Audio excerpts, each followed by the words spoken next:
Okay, we're back continuing to look at stuff from the Arnett book.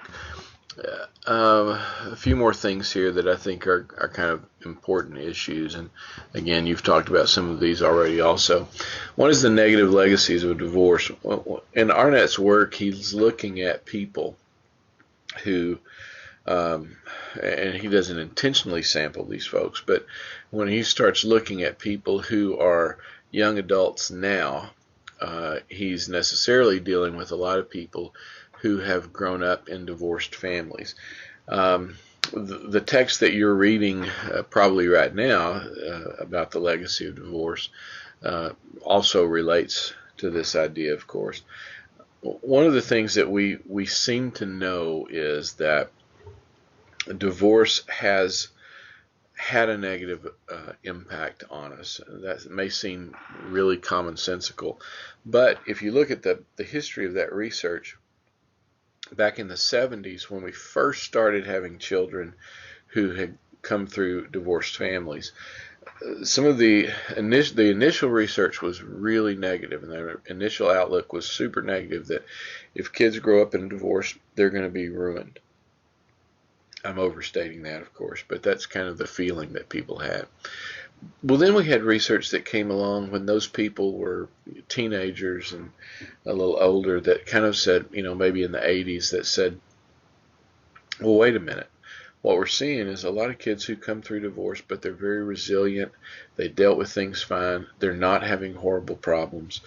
And so maybe there's not a big deal about this. Maybe it's really okay. But then what we've seen lately through Arnett's work, through the work of these other folks that you're, Wallerstein and others that you're reading now, is that no, there clearly is a negative legacy of divorce. That there's a hesitancy to make commitments, there's fear of commitments, there's some level of fear of marriage, maybe, some level of distaste for marriage.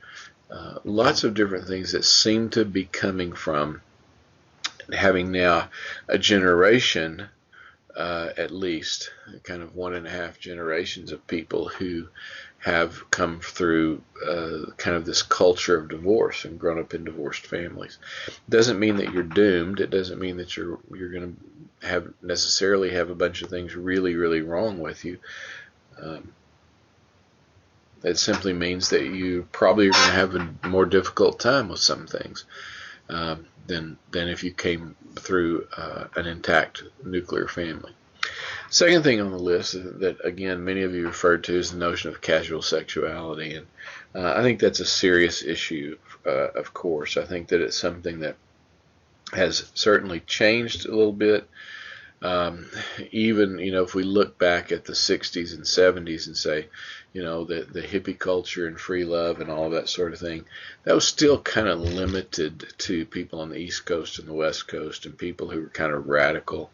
The casual sexuality that we see now has moved, of course, throughout our culture and affects everybody, including kids who grow up in Christian homes and kids who grow up in the church. We still see this kind of casual treatment of sexuality, and there are lots of reasons for it.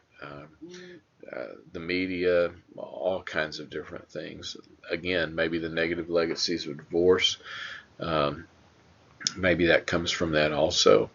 One of the things that I mentioned in the discussion, and I'll say it again real quickly here, is that although I think this is a big deal and I think it's an important issue, and I think it's always better for people to not have a sex partner until they marry that person. I think that works better and makes the most sense and has the best chance for success. But I also think that over the last 20 years, we have in the church done a pitiful job of dealing with this. First of all, we don't talk about it enough, and we don't talk about it honestly enough. And we've ended up doing things that make that kid who did have sex when they were 16 or 17 just feel horrible about it and not know how to deal with it. And we got to figure out how to do better than that, particularly when if we have 50 or 60% of the kids that are in our church youth groups that have had sex, and we have maybe more than that in our young adult groups in our church that have had sex with somebody. Um, we got to deal with that in a better way. We got to be, first of all, more compassionate. We've got to quit elevating that sin of losing your virginity to the pinnacle of Christian sins. That just doesn't make any sense. So I would challenge you, particularly if you work in the church, to think about how we can deal with that in a healthier way. Not to just say it's okay, have sex anywhere with any person you want. Not to not have a standard, but to realize that most of us don't meet that standard anymore. So then what are we going to do? Are we just going to yell and scream about the standard? Or are we going to deal with real people, with real issues? Are we going to show them the love of Jesus in whatever situation they're in? Or are we going to scream and yell and fuss and fight about how horrible our culture is and how horrible and secular our world is? We got to be smarter than that. I mentioned before that the delay or fear of marriage is there. Arnett points that out. People who, because they've seen marriage fail so much, don't see any reason to throw themselves into it, and are scared of the notion because there's just such a high failure rate. Are we paying for the 60s? Probably. Yeah, we're probably paying some prices for the freedom, the sexual revolution, and some other things that happened. I still think that some of the stuff that happened to us in the 60s was really good for our culture and moved us forward. But like anything else that people do, we go too far and we turn something good into something stupid. This notion of a soulmate is an interesting kind of a thing. I think that comes from the negative legacies of divorce. That comes from this whole idea of marriage. This idea that there's this one perfect person out there for me and that I have to find them or I'm doomed somehow. And that if I find this person, they're this person that fits with me perfectly. Well, there's several problems with that. One is that means that, I remember when I was, a teenager, I would think, okay, if there's one person out there I'm supposed to marry, what if she lives in India? What if she lives in Italy and I've never been over there or I don't go there? I'm doomed to not ever having this perfect person. Well, that's kind of a silly fallacy, right? That there's just one person in the entire world that can fit with you. It's very romantic, and we might like to say it, but it's probably just not true. The other thing that's problematic about that is the notion that if there is that, then if I find that person that I believe is my soulmate, we should never have any problems. It should just be like floating on a perfect cloud for the rest of our lives. Well, of course, that's ridiculous. We don't meet a soulmate. We meet a person who's a person who has some compatibilities with us and some similarities probably, and things that we share, but also some things that we don't share, and some things that we don't like, and some things that don't fit with us very well. So the notion of soulmate is this romanticized idea that maybe kind of goes hand in hand with being terrified of marriage and being scared of what it's going to mean. And so instead of dealing with it as a reality, we create this romantic unreality out here of the soulmate that we will at some point find and our life will be perfect. It's usually not going to happen to us.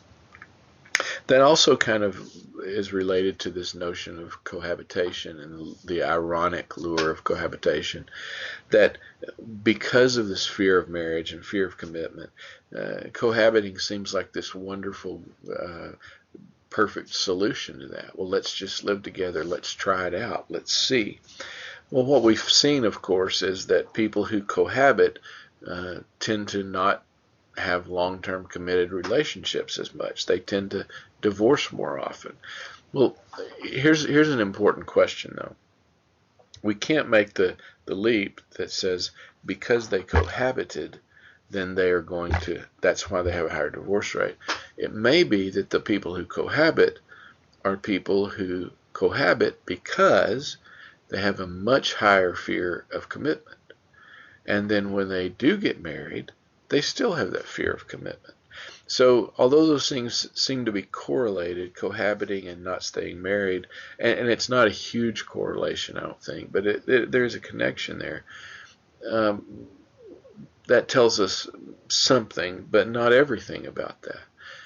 So it would be a mistake for us to say, oh, if you cohabit, you're more prone to get a divorce. The truth is, if you cohabit and you're a person who's terrified of commitment, then you probably may be more likely to divorce. But if you cohabit and you are fully committed in that, it may not have the same outcome.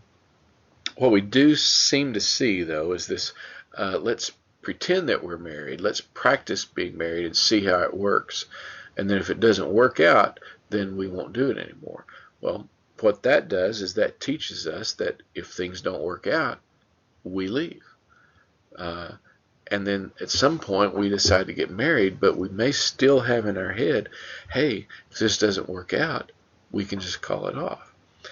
And we know that when you go into marriage thinking that way, there's probably more of a chance that you will work through your marriage thinking that way. A few other things really quickly from Arnett. Faith. You talked about faith in your discussion and in your book reviews. Faith is this strange thing in emerging adulthood now. We do see people who are kind of coming back to the faith that they grew up with, but we also still see a lot of people who seem to have no real interest in faith, or we see people who have an interest in a faith that is kind of generic. And what people now call spiritual. I'm not religious, but I'm spiritual. Well, okay. That basically doesn't mean anything. But I think when people say that, it's this notion of, I like the idea of faith. I like the idea of something bigger and more powerful and different than I am. But I don't want to identify it the way that organized religion does, because I've seen such massive failure and hypocrisy in organized religion.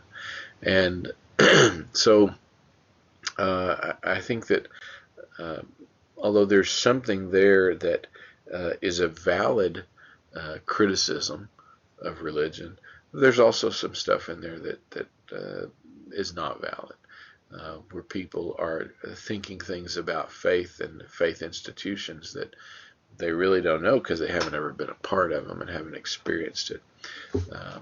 We'll come back and finish this.